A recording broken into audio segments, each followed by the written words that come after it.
nkeneye kurangiza mani ntabwo yatumaga ndangiza izina ry'Imana nkeneye ibyishimo. Ariko se Jackie hari n'ibintu uri kuvuga urumva nanjye nahugiye muri byinshi bitewe n'uburyo ndi kukurana n'agahinda n'iki icyo kintu cyo kuvuga ngo ntabwo warangizaga umugabo n'umugore hari uburyo bahuramo kandi bikagenda neza. Ntabwo rimwe twatumaranye amezi agera muri 5 na rimwe nigeze ndangiza. Ngiye mbabwije ukuri na rimwe nigeze ndangiza akimara kunyereka yuko ari umuntu nk'abandi nibwo natangiye kubitekerezaho.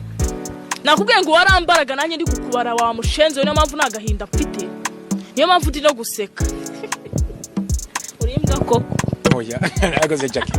Akantu ko gutukana Jackie kandi nakubujije. Urimbwa koko. Imbwa iri no reka nkubwire. Uzi kuba uri saa kintu ukaba no mu gitanda nta kintu wishobore kuko ubundi mu bamujya hemani. Wajya mugenda mukitera akanyamerika mukarangiza ko mbona aribyo mwamushoboye. Jackie nawe uri gukabya. Yeah, this is my people today. At in a shop where the just came to move. Near Pablo Pipe top channel Macdonald Tigre Casco Pistol. It's a back and shop back up in the shine defend the queen shop where the just came to move. Yeah, my people umeze fresh umeze neza atikanizere ko umukunzi w'ikiganiro Sky Show umeze neza umeze fresh ahuri umeze neza witegura neza kwitracinga Disney iya kabisa nakwifuriza kuba watangira umwaka mushya muhire nubwo tutari twawutangira ariko kambe mbifurije kutangira umwaka mushya muhire wa 2025 so for right now tuitaki zirindwi z'ukwa 12 umwaka wa 2024 aho tuje muri update zigaruka kuri Jackie biko mwatangiye mwumva ako ka intro nabashyiriyeho ni intro ivuga yumvikanisha imvugo yo guharabika ndetse n'imvugo navuga ngo irimo uburyo bw'ubumayibobo ko bari kumvuga gutyo uburyo butiyubashye. So uyu mukobwa ngo ni Jackie amakuru hari nuko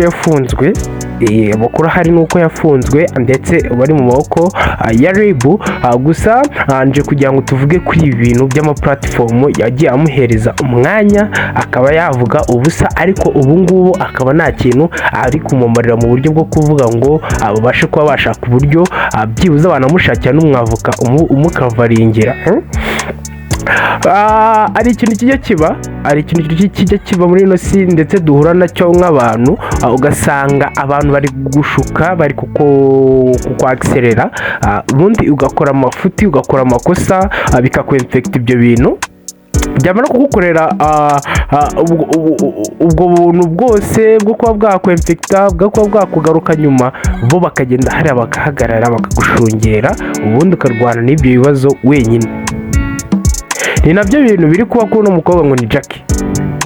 Abanyamakuru bagiye bamushuka bakagenda bamwakiserera akumva yuko ariho akagenda akavuga amafuta akagenda akavuga amakosa agaharabika abantu akavuga ikiyivuye imuzi ariko we namenye ngo ese biramutse bimpekse na wa munyamakuru bamujyana ninge barebaho.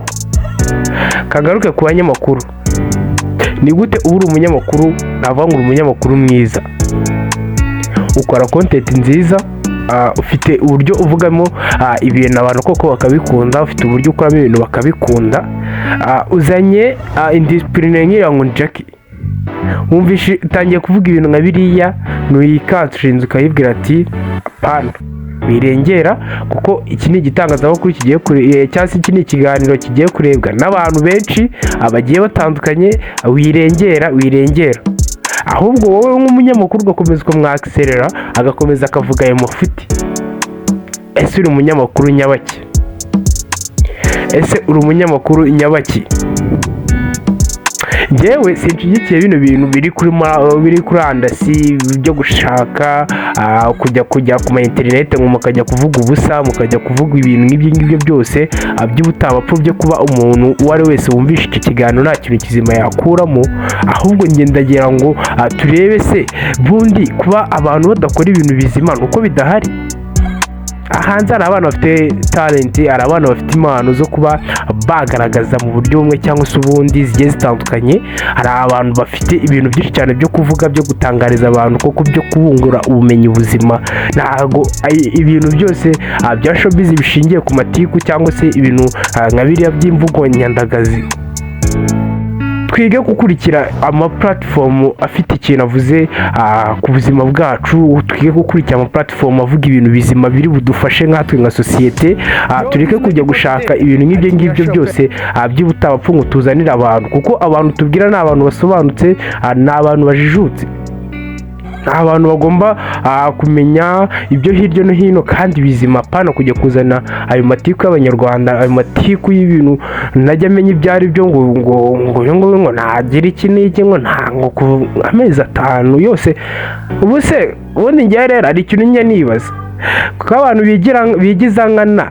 Reba mbere yuko bakundanye yavugaga ko mbere yuko banambikana impeta barakundanaga, byageze ku rwego ko yamwambika impeta, ibyo bintu atarabimukoreraga ngo amenye ngo uyu muntu koko bino bintu yabishobora ugasanga abantu ahubwo bo ni ibintu bo bifite mu mutwe wabo kugira ngo baze gutwika, kugira ngo bagire ibintu bakora bakaza kubesha abanyarwanda.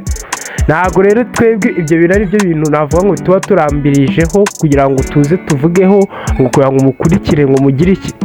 Twebwe tugomba gukora content nziza ubundi tugahereza abantu bakumva.